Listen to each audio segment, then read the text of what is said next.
Hi guys, welcome back to class. It's Life with Layman. And today I said I'm going to teach you exactly what happens in ovulation. How do you get pregnant in ovulation? When people say, "Oh, I missed my period, I think I'm pregnant," or when people say, "Oh, I don't know what I'm going to give birth to, is he a boy or a girl?" Or when people say, "This is how I used to feel, this is how I used to behave, I used to crave this, I used to crave that during my ovulation, during my menstruation," what exactly happens?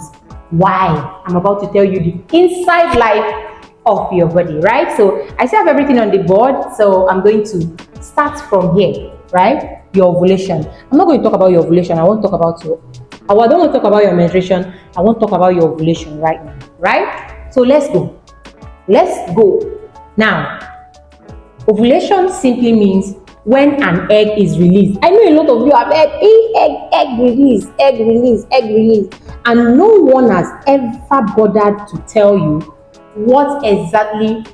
how exactly is this egg released, right? So from your first period to your ovulation to your next period, from here to here, I have what we call follicular stage, which gives birth to follicle stimulating hormone. One. From here, I have luteinizing stage, which gives birth to luteinizing hormone. Do you understand? This is follicular phase. This whole place, from here to here, this whole place, from this period down to the back of this ovulation is follicular stage, right? Follicular stage. In this follicular stage, there's something called follicle stimulating hormone. If you've gone for anything hormonal profile test, you always see where they write FSH, LH, follicle stimulating hormone, luteinizing hormone is high, is low, da da da da da. After this class, I'm going to teach you in details. When they tell you that your FSH is high, what is the implication in your body? What is it going to do on your fertility? When they tell you that it's low, what's the implication? Same as this and this. So I'm going to do that, but then I want to explain to you what exactly happens here that brings about your ovulation, that brings about your menstruation, that brings about pregnancy, right? Now, from this ovulation, from the front of this ovulation, where ovulation happened, down to where you see your next period is now called let me remove this egg release, it's confusing us. So this is your ovulation proper. This is where the egg is released. Let me use this for ER, the egg release, right? Now, this is where your egg is released. This is from this ovulation to your next period. So follicular stage on this our calendar literally means from this your first period, right? To this place that is your ovulation. From this 2nd to 15th. From 2nd to 15th on this our map, we have the follicular stage, right? From this 15th now till this 15th is the ovulation. I told you that before. From this 15th now to this 29th is your luteinizing stage. I hope you understand. All this thing I'm drawing is for you to understand. I hope you're understanding this in a layman's understanding, right? Now, what happens between here and here? As a woman, you are born with all the eggs you need to produce children. You are born with it. It's only men that will have to do every now and then when you have sex, you release sperm and all of that. But for women, you are born with all the eggs you need to give birth in your lifetime, right? So, but every month, some of these eggs are released. Every month, some of these eggs are released, right? About 20, 21, depending. Now, you are born with about, I think about, how many eggs again? But in every month, some eggs are released. Say from 15 to 21 eggs are released every month. So let's say eggs are released, and when they are released, they form inside what we call a follicle, a sac-like, fluid-like stuff, like a follicle. So let's say we have these follicles here, let's say we have follicles like this. These are follicles. These are follicles. These follicles are formed in the follicular stage. I think follicular stage, this is how we spell it. Follicular stage, right? These follicles are formed in this follicular. So from here, from the day you saw your period till the day you are ovulating, right? Let's say earlier this year, earlier here. So count from here to here. It's usually 1 to 13 days. From here to here, it's usually 1 to 13 days.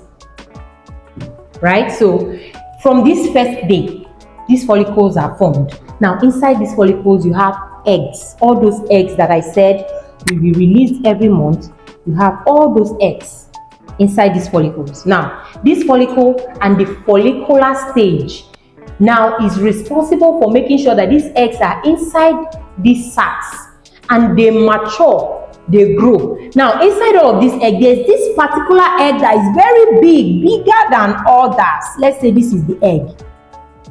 Are you seeing? The others are just small. They don't have strength. But this particular one is bigger than others. It's big, it's strong, it's more mature, it's more fertile than others, right? So the follicle stimulating hormone will make sure that this egg matures really, really well, right? So towards the end of this follicular stage, towards the end of these 13 days, which is approaching this 14th day, that is now your ovulation, right? This follicular stimulating hormone will drop. When it drops, the stimulation that is giving all these ones to grow will drop. And whenever it drops, these guys will die out. It will die out. It will die out. So when it dies out, is remaining this one that is very, very big and very, very mature, more than these other ones, right? So this one, this at here, I told you that from the ovulation day till the next period is where we have the luteinizing hormone, right? So what exactly does this do? It helps release this egg, that is this big egg that is mature, release it down. When it releases it, remember that these eggs will die with their sac. It will go back and retract back to your body. This one will die with their sac. It will retract back to your body. But this particular one that has this matured egg, the egg will leave to travel down your fallopian tube, right? So when the egg leaves to travel down your fallopian tube, from that moment of traveling to your next period is called the luteinizing stage. That is here. Let me remove everything and leave only the egg there, right? So now I told you that the eggs and the maturity and that particular one that is going to travel that month, everything happens here. Now we have released that egg. This is the big egg that will now travel the fallopian tube. And remember that when this egg leaves the sac is now empty. The sac will now turn into what we call corpus luteum.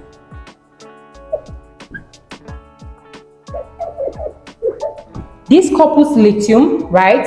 Let me not write a lot of things on the board.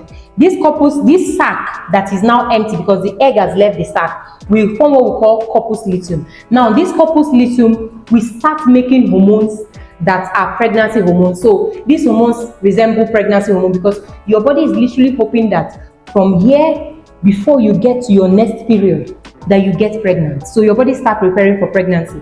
Now, preparing for pregnancy means some of you will start spitting, some of you start having midnight air, some of you start having early morning sickness, morning sickness. Some of you start craving things that you usually don't crave before. You say, oh, some people will say, oh, whenever I'm ovulating, it just happens to me as if I'm pregnant. It's because this corpus luteum, which is the empty sac that is containing the most mature egg, has started producing hormones, hoping that you get pregnant. Now, if your egg travels from here down to your next period and you don't get pregnant, right? This guy will die down. That is the corpus luteum. The sac that was containing the egg will die down and die off, right? So that is where we have the ovulation. The egg has been released, right? So as this egg has been released, it will now journey from ovulation period, right, down here for another 1 to 13 days. Right? It will now journey down here. So it journeys here for like 24 hours. The egg itself journeys here for like 12 to 24 hours. Looking for who will fertilize it. If nobody fertilizes it, it dies down. Now, remember that your luteinizing hormone and your follicle stimulating hormone, two of them will heighten your estrogen, heighten your progesterone, so that your walls